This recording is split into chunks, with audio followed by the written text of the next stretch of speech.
कि आवाज़ की पहली स्मृति जो है लेखक की, ये मानस के पाठ के स्वर की है।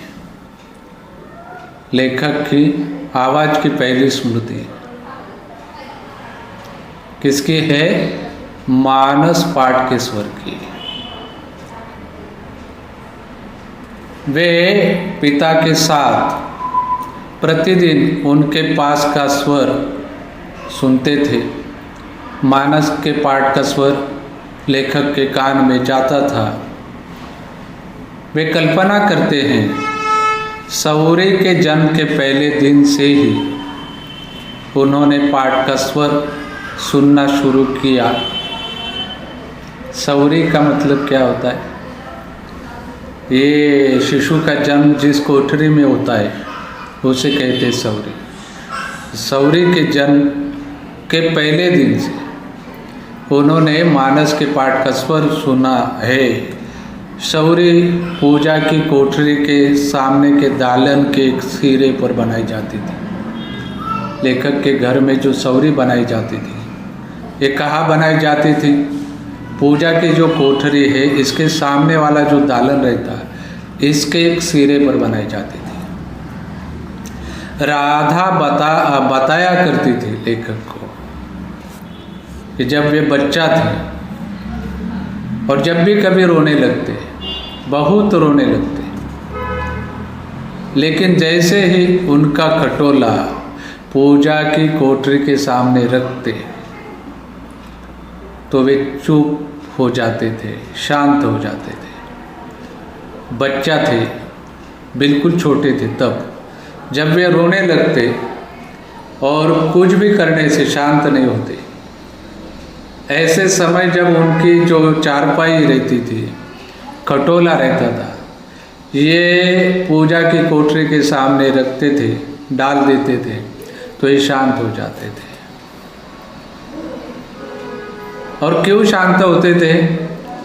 तो लेखक कहते जैसे मुझे लगता था उस समय, छोटे थे तो, जैसे वे मानस का पाठ सुन रहे हैं, इसलिए चुप हो जाते थे। लेखक की माता और अन्य लोग कहते थे कि कोठरी के सामने खटोला रखने से ये बच्चा जो शांत होता है, इसका कारण है पूर्व जन्म के धार्मिक संस्कार।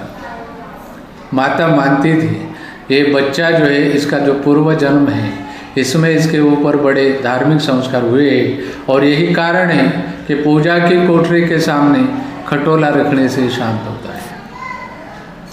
लेकिन लेखक समझते हैं, मानते हैं, वे जो शांत होते, इसका कारण क्या?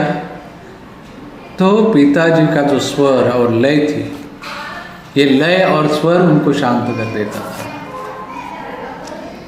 एक बात लेखक ने कही है, ये मानस का जो उन्होंने श्रवण किया है, मानस को जो उन्होंने सुना है, श्रवण का मतलब सुनना,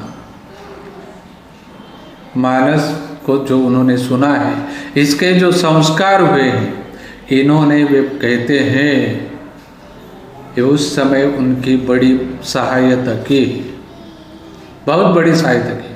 क्योंकि लेखक जब गीता को, जनगीता का स्वरूप दे रहे थे, उनके घर में 2 ग्रंथ थे ना, एक रामचरितमानस और दूसरा श्रीमद् भगवद गीता। तो गीता को जब वे जनगीता का स्वरूप दे रहे थे, लिख रहे थे अवधी भाषा में, तो ये जो मानस की शैली है, उस शैली में उन्होंने लिखा है। अपनी यादें लिख रहे हैं लेखक कि अचेतन और ज्ञात रूप से चेतन की सीरा सीरा मानस की ध्वनि से भीगी हुई थी। बचपन से मानस जो सुना था, इसके रगों में, खून में जैसे वह घुल मिल गया था। पिताजी गीता पढ़ते थे, कैसे मालूम है? मौन रहकर पढ़ते थे। गीता मौन पढ़ते थे, जोर से नहीं। शायद वे चिंतन करने की दृष्टि से ऐसा करते होंगे, लेकिन मानस जब पढ़ते थे तो लेखक कहते जैसे बहा जाते थे।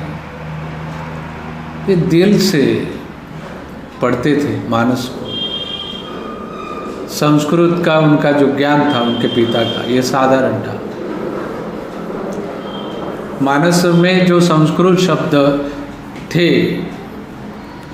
उनको वे शुद्धता के साथ सुस्पष्ट पढ़ते थे। मानस में जो संस्कृत शब्द रहते थे उनको शुद्धता पूर्वक और सुस्पष्टता से पढ़ते थे।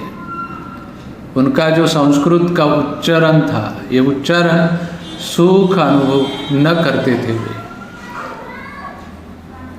संस्कृत पढ़ते थे तो उनको उतना आनंद नहीं मिलता था जितना मानस पढ़ते समय मिलता था। लेखक के पिता को संस्कृत पढ़ते समय उनको उतना आनंद नहीं मिलता था, उतना सुख नहीं मिलता था कितना जितना मानस पढ़ते समय मिलता था।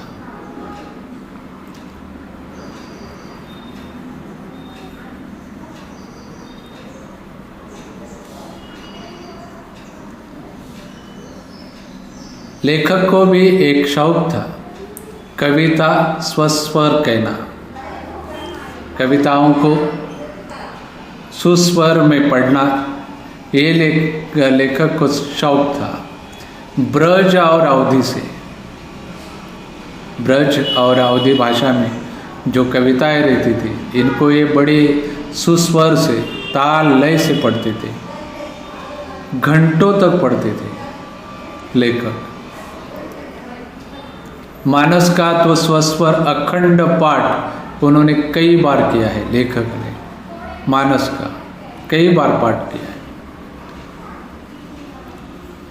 बात यह है मानस की जो खड़ी बोली है, मानस की एक कविता में घंटे भर भी पढ़ते तो भी उनकी जीभ जो है ऐंठने लगती थी। उर्दू में ऐसी बात नहीं थी। जीभ कब ऐंठने लगती? अवधि में पढ़ते तो। उर्दू में पढ़ते तो ऐसा नहीं, थकन मालूम नहीं होती थी। लेखक के पिता कितने बजे उठते थे? लेखक के पिता 8:30 बजे उठते थे।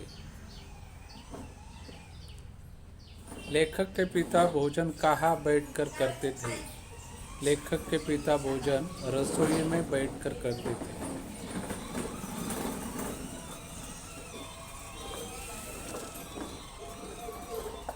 पिताजी को माँ पर गुस्सा कब आता था? पिताजी को माँ पर गुस्सा तब आता था जब समय पर भोजन तैयार नहीं होता था।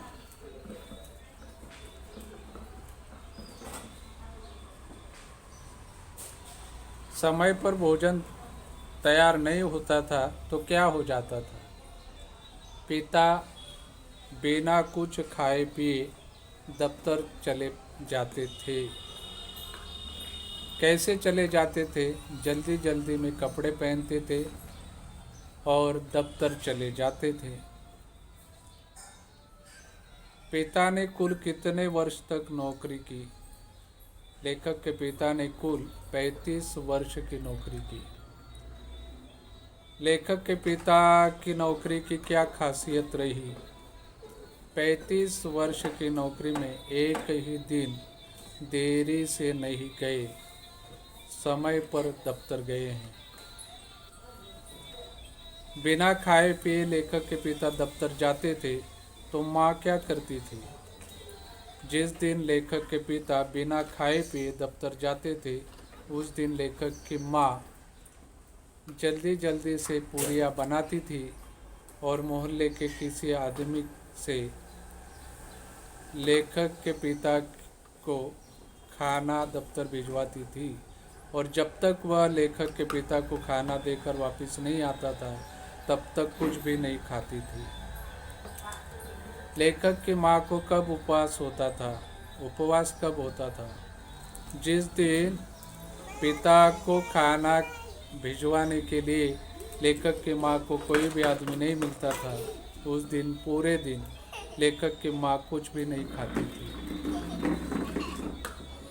जब लेखक के पिता बिना खाए पिए दफ्तर चले जाते थे और लेखक की माँ उनको खाना भिजवा नहीं सकती थी तो लेखक की माँ को किनकी बोलियाँ सुनने को पड़ती थी, सुनने को मिलती थी?